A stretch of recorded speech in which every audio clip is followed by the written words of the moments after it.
yesterday morning. So, yeah, it's tough. Going through today, I feel like we're probably going to get practice in. I'm not sure about qualifying. It's just so hit or miss. And then I think tomorrow is going to be similar, just really hit or miss. But it's just challenging from the sense of you don't know what the track's going to do. And, I mean, really in yourself, too, getting ready to go and being on the track and knowing what's going on. It's just a hassle. It's a hassle for everybody, for us, for the fans.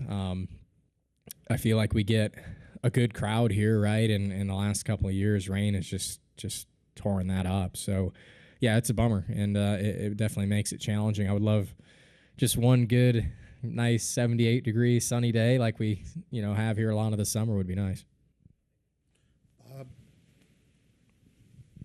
Bob Hawkers, Fox Sports. If NASCAR had not done anything to Austin Dillon, would you have been willing to do what he did to make the playoffs? No. No, not a chance. I don't race that way, so wouldn't have done it. I don't know. I can probably count on. I honestly don't know. Maybe less than 5 times I've ever wrecked someone intentionally in my entire career. So, just not the way I race. And everybody's got a different code, right? Everybody's got different ways they go about it, and for me, that's just not the way I've raced. So your team was like, come back and say, well, not say God, like you'd be willing to risk theoretically a job or something by not doing that. Yeah, I don't think I could. I really don't think I could do that. Yeah, I mean, it's not to say things change in the moment, right? I mean, and how you get raced before that changes things, right? Obviously that wasn't the situation, but it depends on what's going down. But yeah, it's really not in my playbook. Dustin, right here. Dustin Long, NBC Sports. You've raced at lower levels at different times and go back down to the late models and stuff. When the bumping and beating and things like that happened, and even though NASCAR reacted in this case, how do you see that filter down, and how have you seen that filter down through the years? It's funny you asked that question. I was doing some media calls earlier this week, and that exact topic kind of inadvertently came up. I guess I was discussing a little bit about it and mentioned that, whether we like it or not, it is a trickle-down effect. What we do on Sundays trickles down not just to Xfinity and trucks and ARCA. It trickles down to, late models, street stocks, front-wheel drives, quarter midgets, go-karts, right? I mean, all these guys and kids watch what we do on Sunday and think what we do is right? And so I think racing has changed a lot since 2009 was the first year I raced a full-size car, and I can vividly remember my dad and I talking about, look, just this year's about earning respect. Like, do not be out there running into people. Like, it's just not what we're doing. I mean, you got to give these guys respect, earn their respect, and then, when we get to that point, we'll go race. And that's how we did things. And, things have changed a lot. Racing has got way more aggressive for a lot of different reasons. Cars, and it's hard to pass and everything else. But, I have seen it. I was watching the cars race last night at Ace, and those guys could barely go more than 10 laps without a yellow coming out. Somebody's spinning somebody's wrecking somebody. And it's not what I enjoy in racing. I mean, some bumping and banging is fine. I don't have a problem with that. I've for sure moved a guy up out of the way for a win, right? I mean, everybody has, I think, that's won a race at some point. But I think there is a line there, and wrecking cars and taking stuff out. I mean, it's become more and more acceptable. It just wasn't really an option when I was younger. We couldn't we just couldn't rebuild cars over and over. So I think things have changed in that aspect, but it definitely is a trickle down effect. Also, 5 of the last 7 races at Daytona have been won by drivers who have yet to secure a playoff spot. Obviously, we know the unpredictability. I know you've won there back in the past. What kind of an opportunity, but also what kind of a challenge is it to try to win your way in if you don't do it this week or something? It's equal parts both. It is, yeah, definitely an opportunity. You know, there's no reason we don't go to Daytona with a chance to win for sure. How hard is it to take advantage of that opportunity? It's pretty tough. That race is probably more challenging than any of them. So, you know, I think it's good working with TRD, you know, having a kind of a smaller pack, right? We've got 4, 6, 8 cars, and that's kind of easy to work with as far as pit road. Obviously, Talladega, we didn't make it look that easy at one point, but we had a good plan going. So, you know, I think that helps out a lot of it in playoff racing for me. And the way I look at it is that it's kind of life, too, in a way, right? You get some of your good and bad luck chips, right? And you got to draw each one a little bit. And super speedway racing is just that. You're going to keep drawing those bad numbers, right? No matter how good you run, how good of a spot you're in.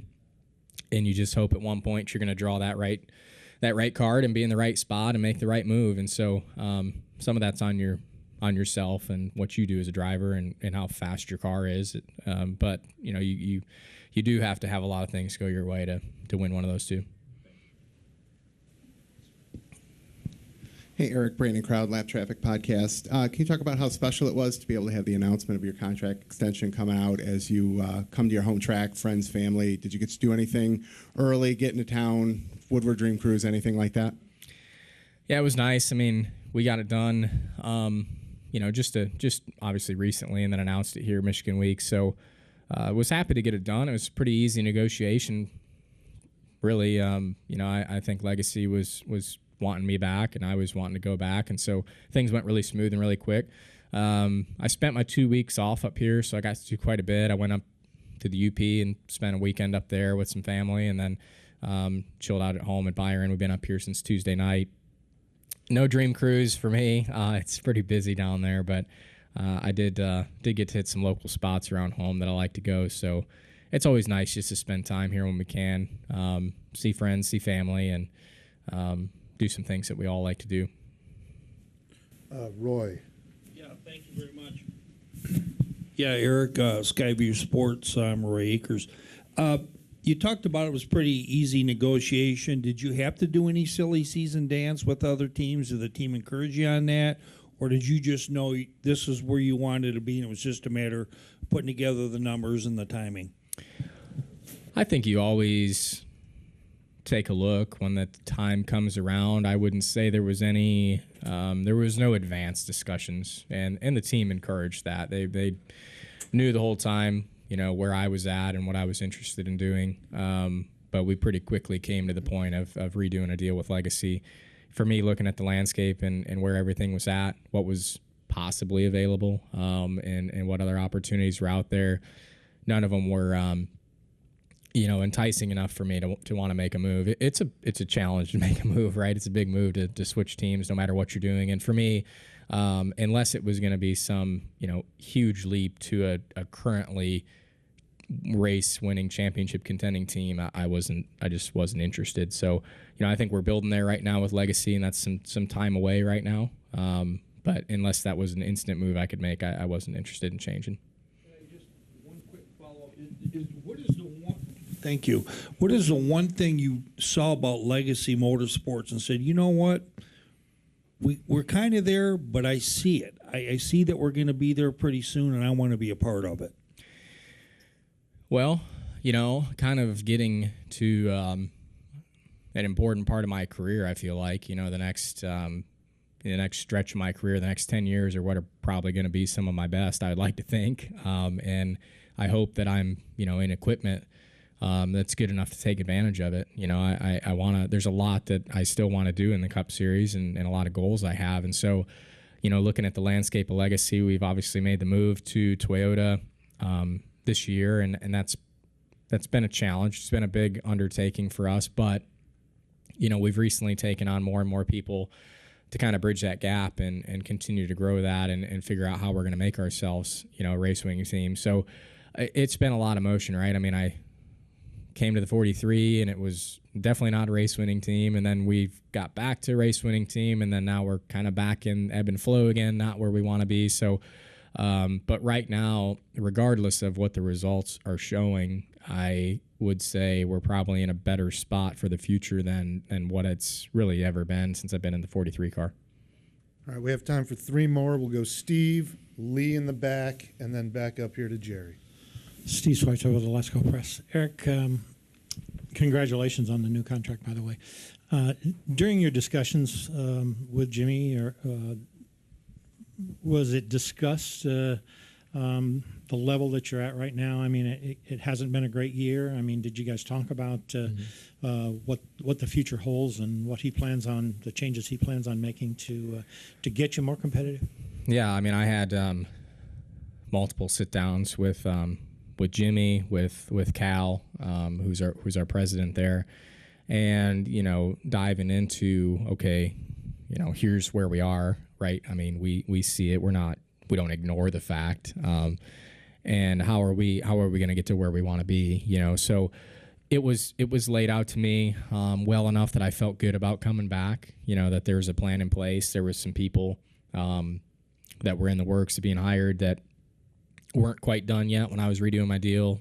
Some are there now. Some are still coming in. Obviously, there's contracts in place, and people got to finish their obligations out. But there's enough people coming in that I felt confident to see improvement on our end, and then also what I think TRD has been doing on their end to start to give us what we need. We've kind of got at this point a good list of items that we feel like we need and what we have and need to be better to run better. So yeah, there were definitely multiple conversations of that. I don't think anybody involved wants to run, how we have. We want to be a race winning team, and so there's a longer road to get there currently, but I think we've got plans in place to make it work. All right, we're actually going to wrap up with Lee right now. Lee Spencer, Sirius XM NASCAR Radio and CatchFence.com. Looking ahead at Darlington, you are so proficient at that track, and I'm wondering, what is it about the Lady in Black that makes you so good there? And can the driver make up the difference? If you're not really feeling it with the car, can you personally make up the difference at that track? A little bit. I think it's probably less than it's been ever, with the next gen car. It's just tough because everybody's so close. There's maybe a bit more you can do there just because you're saving some tire and you're moving the line around so much. There's some different there's more options there than a lot of places that we go. To say it's, it's just not, I'm not going to say, yeah, it's all driver. I mean, that's just not true. So, yeah, you can make a little bit of a difference. I don't know why. I don't know. I've always felt comfortable at the track. As soon as I got there for the first time in Xfinity, I really liked it.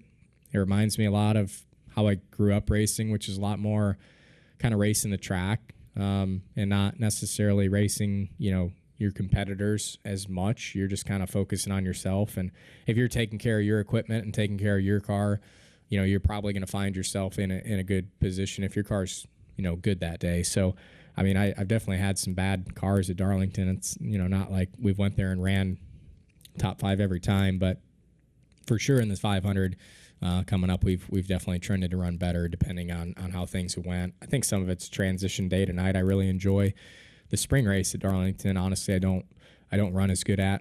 It's really a different race with the way you got to run it. So the 500 for me has always been the better one. Awesome. Thank you, Eric. Good luck.